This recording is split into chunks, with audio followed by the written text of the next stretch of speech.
اللهم صل على محمد وآل محمد. اعوذ باللہ من الشیطان اللعین الرجیم. بسم اللہ الرحمن الرحیم. رب اشرح لی صدری ویسر لی امری واحلل عقدۃ من لسانی یفقہوا قولی. ان اللہ وملائکتہ یصلون علی النبی یا ایہا الذین آمنوا صلوا علیہ وسلموا تسلیما. اللہم صل علی محمد وعلی محمد وعجل فرجہم. دنیا بھر میں مدرس ڈے یوں تو مارچ میں منایا جاتا ہے، لیکن ہم یہ سمجھتے ہیں کہ مدرس ڈے منانے کا صحیح ترین دن 20 جمادی الثانی یوم ولادت شہزادی کونین فاطمۃ الزہرا سلام اللہ علیہا ہے. مغربی تہوار کے حوالے سے ایک بات ذہن میں رکھ لیجئے، اگر کوئی تہوار اچھا ہے، بہتر ہے، پیغام دینے والا ہے تو اس کو منانے میں کوئی حرج نہیں، لیکن اگر اس کی بنیاد ہی شہوت پہ اور بے دینی پر ہو تو پھر اس کو نہ منایا جائے. جیسے ہم ویلنٹائن ڈے منانے کی قطعی تاکید نہیں کرتے. یوم مدرس ڈے منایا جا سکتا ہے کچھ تبدیلیوں کے ساتھ، جیسا کہ تاریخ 20 جمادی الثانی کر دی جائے یوم ولادت جناب زہرا کے حوالے سے، اور زیادہ سے زیادہ ماں کی خدمات اور خود ماں کی فرائض کے حوالے سے اس پہ گفتگو کی جائے. اب یہ بات کہ آپ کچھ تہوار مناتے ہیں کچھ نہیں مناتے، تو جس میں کوئی پیغام، کوئی فائدہ اور دینی حوالے سے کوئی استفادہ ہو سکے گا ہم ضرور منائیں گے، لیکن اسلامائز کر کے، اس کو مسلمان کر کے. یہ بالکل ایسا ہی ہے کہ لباس اگر گندا ہو جائے، نجس ہو جائے، ہم اس کو نہیں پھینکتے، نجاست دھو کر اس کو استعمال میں لے آتے ہیں. لیکن کچھ چیزیں عین النجس ہیں، مثلا کتا، سور، اس کو آپ کتنا ہی دھو لیں وہ پاک نہیں ہو سکتے. چنانچہ یوم مادر کے حوالے سے کچھ گزارشات آپ کے سامنے رکھنی ہیں. اللہ تعالیٰ نے قرآن مجید میں کئی جگہوں پر جہاں اپنی عبادت کا تذکرہ کیا، تاکید کی، حکم دیا، وہاں والدین کی فرما برداری کا بھی. تو آپ اس سے اندازہ لگا سکتے ہیں کہ والدین کی اطاعت، ان کی فرما برداری، ان سے محبت کتنی زیادہ ضروری ہے. بلکہ یہ بھی کہا گیا ہے کہ جہنم میں فرعون سے ایک درجہ نیچے والدین کے نافرمان ہوں گے، اور جنت میں انبیاء سے ایک درجہ نیچے والدین کے فرما بردار ہوں گے. یعنی دونوں جگہ پر جو بلند ترین جگہ ہیں اس کے بعد والدین سے متعلق لوگوں کا ہے. جنت میں اگر انبیاء بلند ترین جگہ پر ہیں تو اس کے بعد فوراً والدین کے فرما بردار. جہنم میں پسترین یا وہاں کا بلند ترین کہہ لیجئے درجہ اگر فرعون، حامان اور ظالم، مشرک، بلکہ شرک کی دعوت دینے والے، خود اپنے آپ کو خدا کہنے والے کا عذاب سب سے زیادہ ہے، تو اس کے بعد فوراً والدین کے نافرمانوں کا. اللہ تعالیٰ نے خصوصی طور پہ، رسول نے خصوصی طور پہ والدین کی اطاعت کا تذکرہ جہاں کیا، وہاں پر خصوصی طور پہ ماں کی اطاعت کا تذکرہ کیا. اور یہ آپ کو معلوم ہے کہ رسول اللہ صلی اللہ علیہ وآلہ وسلم نے، ایک شخص نے جب پوچھا کہ مجھ پر کس کا زیادہ احسان ہے، تو رسول نے کہا تیری ماں کا. دوسری مرتبہ پوچھا، پھر کہا تیری ماں کا، پھر تیسری مرتبہ پوچھا تیرے باپ کا. یعنی 3 مرتبہ پوچھنے کے بعد پھر باپ کا درجہ آیا. وہ اس لیے کہ ماں جب پوچھا گیا تو بتایا گیا کہ ماں دوران حمل بچے کو اپنے جسم میں رکھتی ہے، اپنے بدن کا جز بناتی ہے، اس کو غذا فراہم کرتی ہے، جو باپ نہیں کرتا. زچگی اس کی پیدائش کے مرحلے سے گزرتی ہے، تکلیف دہ مرحلہ ہوتا ہے، باپ وہ نہیں کر سکتا۔ اس کے بعد رضاعت، 2 سال ماں دودھ پلاتی ہے جو باپ نہیں کر سکتا، چنانچہ اسی لیے ماں کا درجہ باپ سے 3 گنا زیادہ ہے۔ خصوصی طور پہ اس کا تذکرہ اللہ تعالیٰ نے سورہ احقاف آیت نمبر 15، سورہ احقاف قرآن کا 46واں سورہ ہے، چیپٹر 46 ورس نمبر 15 میں کیا ہے۔ وَوَصَّيْنَا الْإِنسَانَ بِوَالِدَيْهِ إِحْسَانًا، اور ہم نے انسان کو اپنے والدین کے ساتھ احسان کی وصیت کی ہے۔ حملت ہو امہ کرہا ووضعہ کرہا، اس کی ماں نے اس کو تکلیف کے ساتھ حمل کیا، پیٹ میں رکھا، ووضعہ کرہا، اور پھر تکلیف کے ساتھ اس کو جنا، پیدا کیا۔ اس کے بعد وَحَمْلُهُ وَفِصَالُهُ 30 شہرا، حمل اور رضاعت کے دن ملا کر 30 مہینے ہوتے ہیں۔ اگر ہم اس 3 مہینے میں 2 سال یا 24 مہینے رضاعت یا دودھ پلانے کی، جس کی الگ سے اللہ تعالیٰ نے قرآن میں تاکید کی ہے کہ والدین جو ہے، ماں جو ہے اپنے بچے کو کاملاً دودھ پلائے، تو بچ جاتے ہیں 6 مہینے۔ اور 6 مہینے ویسے تو 9 مہینے ہوتے ہیں، 6 مہینے کا مطلب یہ ہے کہ کم از کم 6 مہینے حمل کی مدت ہے کہ جس میں بچہ صحیح سالم اور بغیر کسی پریشانی کے پیدا ہوگا، اور آج کل کی میڈیکل سائنس بھی یہی کہتی ہے۔ تو آپ نے دیکھا کہ اللہ تعالیٰ نے 3 درجات کے اسباب یعنی حمل، رضاعت، زچگی، یہ بیان کیے۔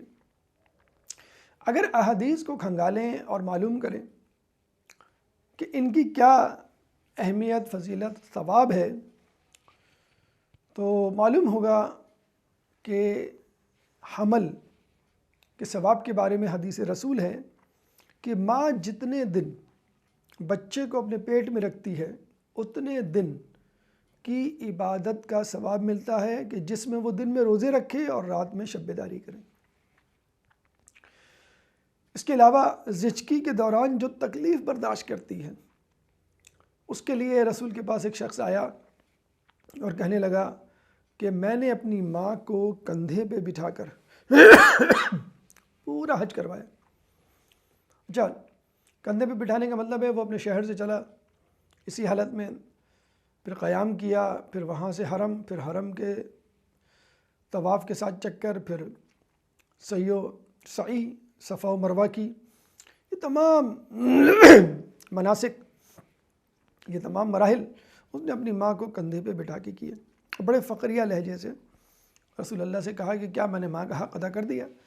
تو رسول نے کہا کہ تو نے تو پیدائش کے دوران یعنی زچگی کے دوران جو ایک تکلیف ہوتی ہے، جس سے نکلتی ہے، اس تکلیف کا بھی حق ادا نہیں کیا، تو باقی دیگر خدمات جو ماں نے انجام دی وہ کیسے ادا کر سکتا ہے؟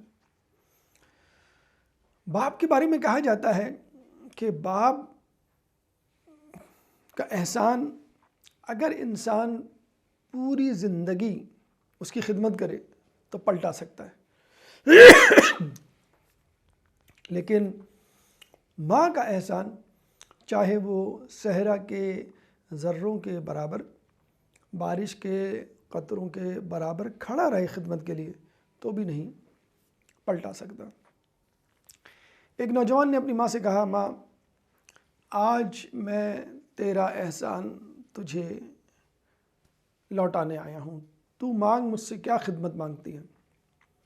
تو ماں نے کہا، بیٹا تو میری خدمت کر کے میرا احسان نہیں پلٹا سکتا، یعنی خدمت تو کر سکتا ہے لیکن اس خدمت کا عوض برابری نہیں ہو سکتی جو میں نے تیری انجام دی۔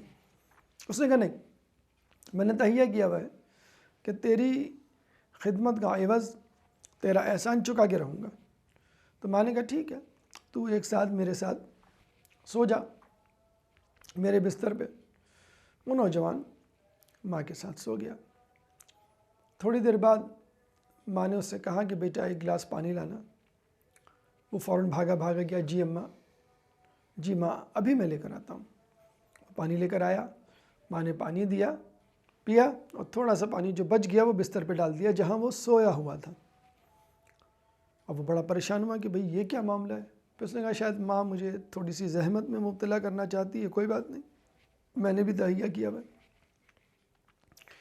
اب وہ گیلے بستر پہ سو جاتا ہے۔ تھوڑی دیر بعد ماں پھر اٹھتی ہے، پھر کہتی ہے کہ ایک گلاس پانی۔ تو وہ حیران ہوتا ہے، ماں ابھی تو پیا تھا، اچھا چلو کوئی بات نہیں میں لے آتا ہوں۔ پھر وہ تھوڑا سا پانی پیتی ہے، تھوڑا سا پانی اس کے بستر پہ گرا دیتی ہے جو قدرے سوکھ گیا تھا اب تک۔ تھوڑی دیر بعد پھر اٹھتی ہے، بیٹا ایک گلاس پانی۔ اب وہ پریشان ہوتا ہے، ماں کیا بار بار پانی مانگ رہی ہو؟ اب دیکھیں اس کا لہجہ، اس کی ٹون تبدیل ہوتی جا رہی ہے آہستہ آہستہ۔ پہلے جی اماں ضرور، بالکل میں لایا۔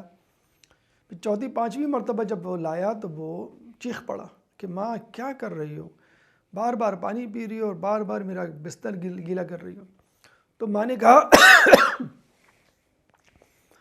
تو روزانہ رات میں کئی مرتبہ میرا بستر گیلا کرتا تھا اور اپنے پیشاب سے، اپنی نجاست سے، لیکن پھر بھی میں تجھے سوکھے میں لٹاتی تھی اور خود تیری جگہ گیلی جگہ جو ہے وہ سوتی تھی، اور تو ایک رات، بلکہ ایک رات کے ایک پہر کی بھی زحمت برداشت نہ کر سکا۔ کہتے ہیں کہ ایک شخص رسول کے پاس آیا اور اس نے کہا کہ میں نے بڑے گناہ کیے ہیں۔ رسول نے کہا تو نے کیا بڑا گناہ کیا؟ اس نے کہا میں نے اپنی بیٹی کو زندہ درگور دفن کیا تھا صحرا میں زمانہ جاہلیت میں، اب میں نے اسلام قبول کر لیا۔ تو رسول نے کہا کیا تیری ماں زندہ ہے؟ اس نے کہا نہیں، میری ماں تو زندہ نہیں۔ تو رسول نے کہا کہ کیا تیرا باپ زندہ ہے؟ اس نے کہا ہاں۔ تو رسول نے کہا جا اپنے باپ کی خدمت کر، شاید تیرا گناہ خدا معاف کر دے۔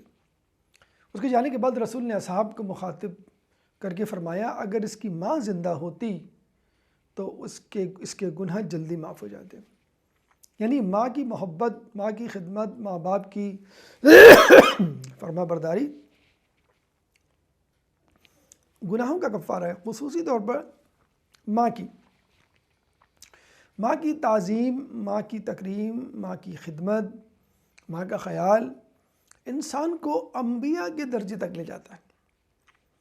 کہتے ہیں ایک دفعہ داؤد علیہ السلام عبادت میں مصروف تھے، ان کے ذہن میں خیال آیا کیا مجھ جیسی عبادت بھی کوئی کرتا ہوگا؟ جب آدمی ترقی کی راہوں پر آگے بڑھتا ہے تو اس کے ذہن میں بعض اوقات خیال آ جاتا ہے کیا مجھ سے بھی کوئی بڑا ہوگا؟ جیسے حضرت موسیٰ علیہ السلام جب توریت کی تختیاں لے کر آ رہے تھے تو ان کے ذہن میں یہ آیا کیا مجھ سے بھی کوئی بڑا عالم ہوگا، فاضل ہوگا جس پہ اللہ نے فضل کیا؟ تو موسیٰ علیہ السلام کہا گیا کہ موسیٰ واپس جاؤ، فلاں دریا پہ خضر بیٹھے ہوئے ہیں، ان سے علم حاصل کرو۔ بہرحال داؤد علیہ السلام کو وحی ہوئی ہاں تم جیسا بھی ایک شخص ہے جو فلاں پہاڑ کے فلاں درے میں خدا کی عبادت میں مصروف ہے۔ اب یہ فوراً رخت سفر باندھتے ہیں اور اس شخص کے دروازے پر پہنچ جاتے ہیں، دستک دیتے ہیں۔ آدمی دروازہ کھولتا ہے، بزرگ، وہ دیکھتے ہی کہتا ہے کیا تم وہی شخص کہ جس نے آج یہ خیال کیا کہ کیا تم سے بھی کوئی بڑا عبادت گزار ہے؟ داؤد علیہ السلام نے کہا جاؤ، میں تم سے نہیں ملنا چاہتا۔ داؤد علیہ السلام نے اس کو کہا کہ میں آپ سے بہت ضروری کام کے سلسلے میں حاضر ہوں۔ پھر داؤد علیہ السلام نے بیٹھ کر اس سے پوچھا کہ کیا وجہ ہے کہ آپ دنیا چھوڑ کر اس جگہ بیٹھے ہوئے؟ تو اس نے بتایا میں پچھلے تقریباً 40 سال سے یہاں بیٹھا ہوا ہوں اور مجھ سے ایک گناہ ہو گیا تھا جس کی مغفرت کے لیے میں یہاں پر عبادت میں مصروف ہوں، اور جب تک میرا گناہ نہیں معاف ہو جاتا میں اس جگہ کو نہیں چھوڑوں گا۔ داؤد علیہ السلام نے پوچھا وہ کیا گناہ ہے؟ تو اس نے کہا ایک دفعہ میں اپنے چھت پر جا رہا تھا، سیڑھی پہ قدم رکھا، سیڑھی پہ دھول مٹی تھی، وہ دھول مٹی اٹھی، اسی وقت میری ماں سیڑھی کے نیچے سے گزری، وہ دھول مجھے لگا کہ شاید میری ماں کے چہروں کو چھو گئی، بس ایک دل میں خوف پیدا ہوا کہ کیا میں اپنی ماں کی اذیت کا سبب بنا. فوراً نیچے اتر آیا اور اس درے میں، اس پہاڑ میں آ کے پناہ لی اور اللہ سے دعا کی کہ میں اس وقت تک یہاں سے نہیں جاؤں گا کہ جب تک تو مجھے معاف نہیں کر دیتا. داؤد علیہ السلام نے کہا کہ آپ کو کیسے معلوم ہوگا کہ اللہ نے آپ کو معاف کر دیا؟ تو اس شخص نے کہا کہ میں نے اللہ سے دعا کی ہے کہ اگر تیرا برگزیدہ پیغمبر آ کر مجھ سے ملے تو میں یہ سمجھ لوں گا کہ تو نے مجھے معاف کر دیا. داؤد علیہ السلام کھڑے ہوئے اور اس کو کہا کہ مبارک ہو، خدا نے تجھے اس گناہ پر معاف کر دیا ہے جو در حقیقت گناہ ہی نہیں، تیرا ایک شک شبہ، اور میں ہی اللہ تعالیٰ کا پیغمبر حضرت داؤد ہوں اور تجھ سے ملنے کے لیے آیا ہوں. اور اس سے بغل گیر ہوئے. تو آپ نے دیکھا اتنی احتیاط، اتنا خیال ماں کے حوالے سے کہ انسان پیغمبر کے درجے پر پہنچ جاتا ہے. ہمارے بچے ہم دیکھتے ہیں اپنی ماؤں سے کیسے بات کرتے ہیں. ماں کمرے میں آ جائے تو اس کو کہتے ہیں ماں ذرا سامنے سے ہٹیے، ٹی وی پہ میچ آ رہا ہے. حالانکہ ماں کے چہرے کو دیکھنا عبادت، ماں کے چہرے کو دیکھنا حج مقبول کا ثواب ملتا ہے. کسی نے پوچھا رسول سے کیا ماں کے چہرے کو دیکھنے کا کیا ثواب ہے؟ رسول نے کہا حج مقبول کا. اس نے کہا اگر ایک مرتبہ کریں کو دیکھا، 100 مرتبہ کریں، 100 مرتبہ بھی اگر دیکھو تو بھی تمہیں حج مقبول کا ثواب ملے گا. تو وہ ماں جس کو نظر انداز کیے ہوئے ہوتے ہیں، ماں ہمارے سامنے ہوتی ہے اور ہم انٹرنیٹ پہ اور موبائل پہ مصروف ہوتے ہیں. ماں ہمارے سامنے سے گزر جاتی ہے، ہمیں پتہ نہیں چلتا. ہم گھر میں آتے ہیں، ماں ہمارا استقبال کرتی ہے، ہمیں سلام کرنے کی توفیق نہیں ہوتی. ماں بوڑھی ہو جاتی ہے، ہم کبھی اس کو پوچھنے کے روادار نہیں ہوتے. مدرس ڈے آتا ہے تو ہم سیلفی کھنچوا لیتے ہیں ماں کے ساتھ. اصولاً تو روزانہ ماں کی خدمت کر کے مدرس ڈے منانا چاہیے. وہ اس لیے کہ ماں وہ شخصیت ہے کہ جس کے پاؤں تلے جنت ہے. الجنت تحت الاقدام الامہات، جنت ماؤں کے قدموں تلے ہے. ایک ماں سے کسی بچے نے سوال کیا کہ ماں، جو قیمتی چیز ہوتی ہے اس کو ہم اپنے ہاتھوں میں رکھتے ہیں اور جو کمتر چیز ہوتی ہے وہ زمین پر ہوتی ہے، تو جنت تو آپ کے ہاتھوں میں ہونی چاہیے نہ کہ آپ کے قدموں تلے. تو ماں نے کہا بیٹا، پہلے جنت میرے ہی ہاتھوں میں تھی، لیکن جب اللہ نے مجھے آپ جیسا خوبصورت بچہ دیا تو میں جنت کو بھول گئی، بلکہ جنت میرے ہاتھ سے چھٹ گئی اور میں نے ان ہاتھوں میں جنت کی بجائے آپ کو تھام لیا. اللہ تعالیٰ نے جب میری یہ قربانی دیکھی تو جنت کو میرے قدموں میں ہمیشہ کے لیے کنیز کی طرح رکھ دیا. تو یہ ہے ماں کی اتنی بلندی اور مقام کی وجہ کہ کیوں اللہ تعالیٰ نے جنت کو ماں کے قدموں کے تلے کے نیچے رکھا ہے. کیونکہ ماں قربانیوں پر قربانی، بلکہ اپنی جنت بھی قربان کرنے کے لیے تیار ہے اپنی ماں کے لیے. یہاں پر ایک اور توجہ یا وضاحت اس حدیث کی کر دی جائے تو بہت بہتر ہوگا. ایک عالم دین سے پوچھا گیا تو انہوں نے کہا کہ اس کی ایک اور وضاحت یا تشریح کی جا سکتی ہے اس حدیث کی،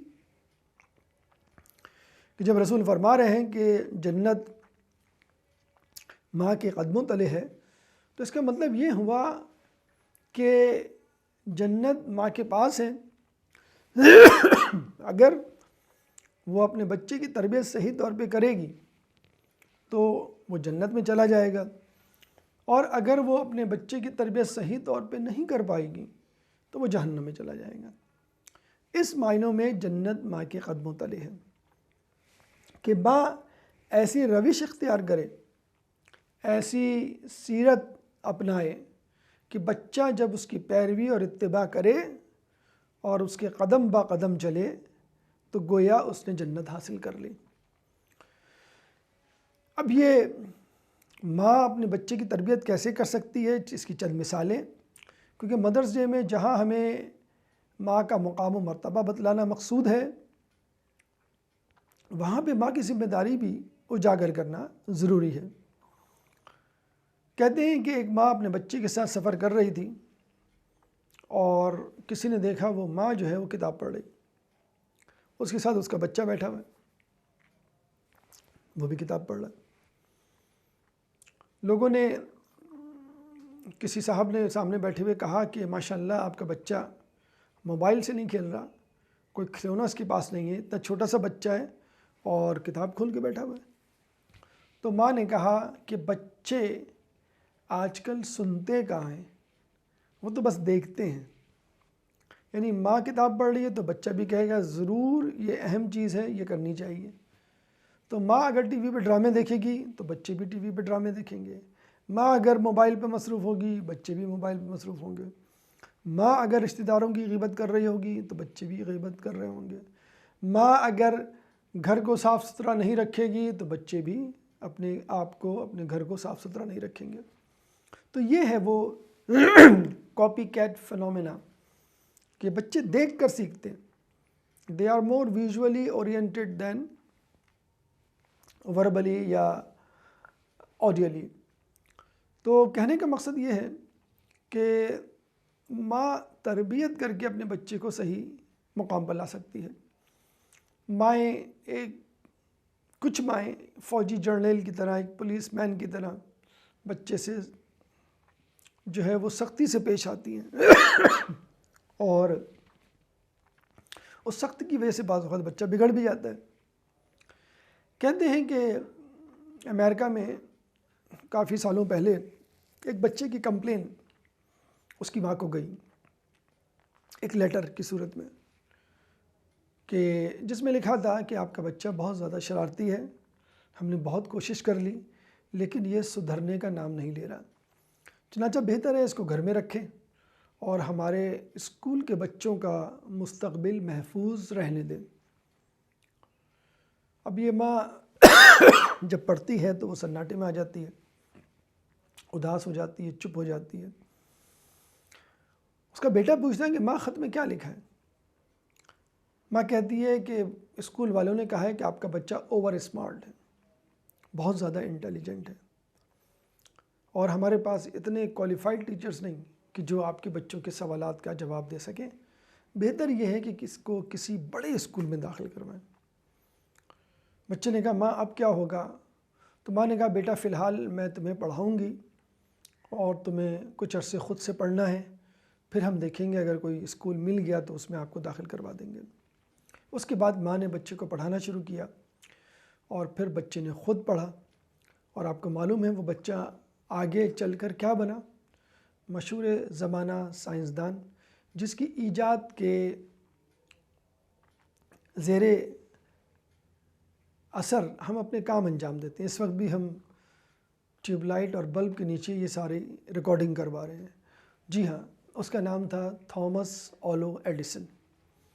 تو شرارتی بچے گھبرانا نہیں چاہیے، انشاءاللہ ماں کی شفقت، محبت، ہمدردی، موٹیویشن اگر ساتھ رہے تو یہی بچہ آگے چل کے کچھ کام کرنے کی صلاحیت رکھتے ہیں۔ تو صرف نظر کرنا سیکھیے، لیکن اتنا بھی نہیں کہ آپ بچے کو مادر پدر آزاد کر دیں اور اس سے کچھ نہ پوچھیں کہ وہ اسکول میں کیا کر رہا ہے، انٹرنیٹ پہ کیا دیکھ رہا ہے، اس کا ہوم ورک، اس کے دوست کیا ہے۔ تھوڑی بات پرس کر لینی چاہیے، ایز اے پولیس مین نہیں، ایز اے فرینڈ، اور اس طرح فرینڈلی ان کے ساتھ رہا جائے کہ وہ بے اختیار اپنی دل کی باتیں ماں باپ کو بتا سکیں۔ سلطانہ ڈاکو کو جب پھانسی کے پھندے پر لایا گیا تو اس سے پوچھا گیا آخری سوال مرنے سے پہلے کہ تم کو کس نے ڈاکو بنایا، یعنی تمہارا استاد کون تھا؟ تو سلطانہ ڈاکو نے ایک آہ بھری اور کہا کہ مجھ کو ڈاکو بنانے والی شخصیت کوئی اور نہیں بلکہ میری ماں تھی۔ لوگوں نے پوچھا کیسے؟ کہنے لگے کہ میری ماں نے کبھی مجھ سے چوری کی ہوئی چیزیں لانے کے بارے میں نہیں پوچھا۔ بچپن میں ایک انڈا چرا کے دکان سے لایا تھا، بھوک لگ رہی تھی مجھے، انڈا کھانے کا جی چاہ رہا تھا، انڈا چرا کے گھر لاتا ہوں تو ماں پوچھے بغیر اس کو پکا کے مجھے کھلا دیتی ہے۔ اس کے بعد میں ڈبل روٹی چراتا ہوں، پھر میں پھل چراتا ہوں، اس کے بعد بڑی چیزیں، اور پھر گھروں میں دکانوں میں چوری ڈکیتی کی وارداتیں کرتا ہوں، لٹیرا بن جاتا ہوں۔ لیکن ماں نے کبھی مجھ سے نہیں پوچھا یہ چیزیں کہاں سے آ رہی ہیں۔ آج کل کی مائیں بھی جب دیکھتی ہیں کہ بچے کما رہے ہیں تو وہ یہ نہیں پوچھتی کہ بیٹا کیسے کما رہے ہو، حلال سے کما رہے ہو، حرام سے کما رہے ہو۔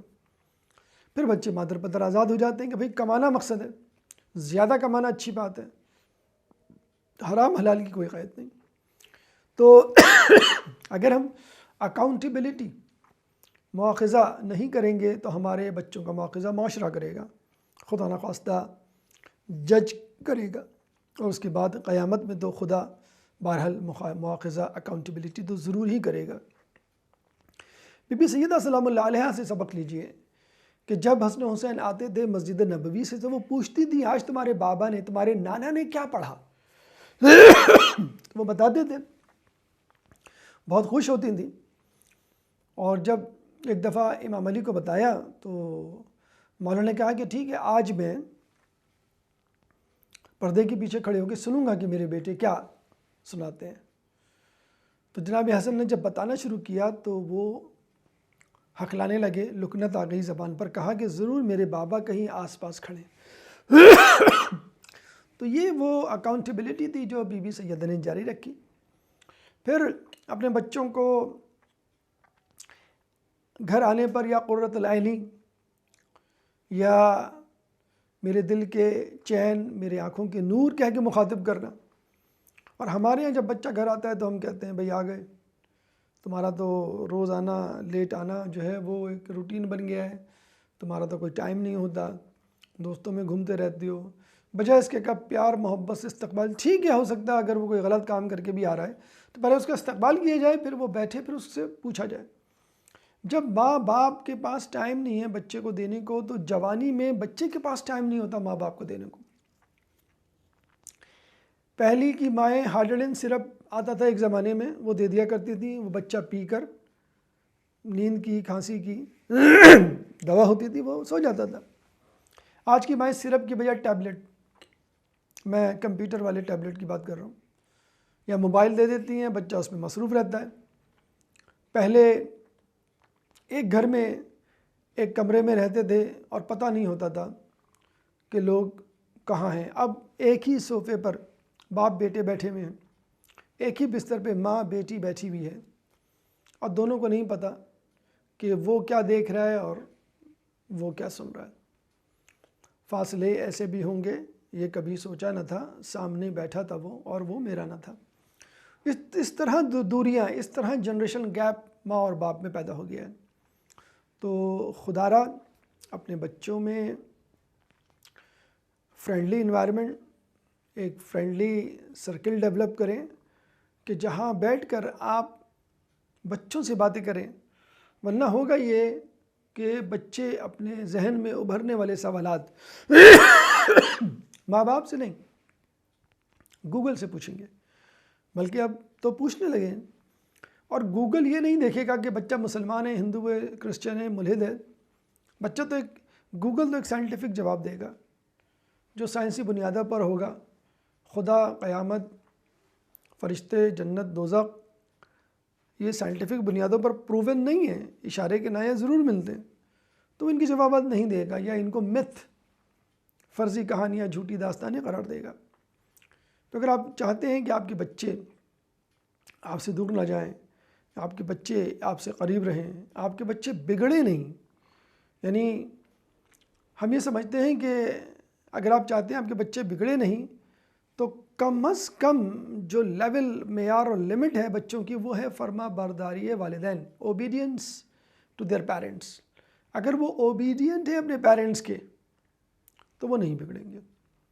اور والدین چاہے کتنے ہی برے کیوں نہ ہوں، وہ کبھی اپنی اولاد کے لیے وہ راستہ منتخب نہیں کرتے جو خود انہوں نے منتخب کیا ہے۔ اور وہ راستہ چاہے خود ان کے لیے کتنا مفید ثابت ہوا، لیکن چونکہ برا ہے تو وہ نہیں چاہیں گے کہ میری اولاد اس راستے کی طرف آئے۔ تو اگر آپ چاہتے ہیں آپ کے بچے بگڑے نہیں، آپ کے ساتھ رہیں، مذہبی رہیں، تو کوشش کیجئے اپنے بچوں کو ساتھ رکھیں، اپنے بچوں کو ٹائم دیں اور کوالٹی ٹائم دیں، اور اپنے بچوں سے دوستانہ برتاؤ کریں تاکہ بچے دوسروں کو دوست نہ بنائیں۔ اللہ تعالیٰ سے دعا ہے کہ جو کچھ پڑھا سنا اس پہ عمل کرنے کی توفیق عطا فرما۔ ہمارے والدین کو بی بی سیدہ امام علی کی سیرت پہ چلنے کی توفیق عطا فرما، ہمارے بچوں کو حسن حسین کی سیرت طیبہ پر چلنے کی توفیق عطا فرما، تعلیمات اہل بیت پہ عمل کرنے اور اس کو دنیا کے کونے کونے پر پھیلانے کی توفیق عطا فرما۔ جو پریشان حال ہیں ان کی پریشانی کو دور فرما، جو بے روزگار ہیں ان کو رزق حلال عطا فرما، جو رزق حلال کما رہے ہیں ان کے رزق حلال میں برکت عطا فرما، جو مقروض ہیں ان کے قرضوں کو ادا فرما، جو زندان میں ان کو رہائی عطا فرما، جو گمشدہ ہیں ان کو ان کے پیاروں سے ملا، جو سفر میں ہیں ان کو منزل عطا فرما۔ کرونا جیسی متعدی بیماری سے ہم سب کو محفوظ فرما۔ مسلمان دنیا میں جہاں جہاں ظلم و ستم کا نشانہ بنے ہوئے ان سے ظلم و ستم کو دور فرما، امام کے ظہور میں تعجیل فرما، ہمیں ان کے انصار و اعوان میں شامل فرما۔ ربنا تقبل منا انک انت السمیع العلیم وتب علینا انک انت التواب الرحیم برحمتک یا ارحم الراحمین۔ اللهم صل على محمد وآل محمد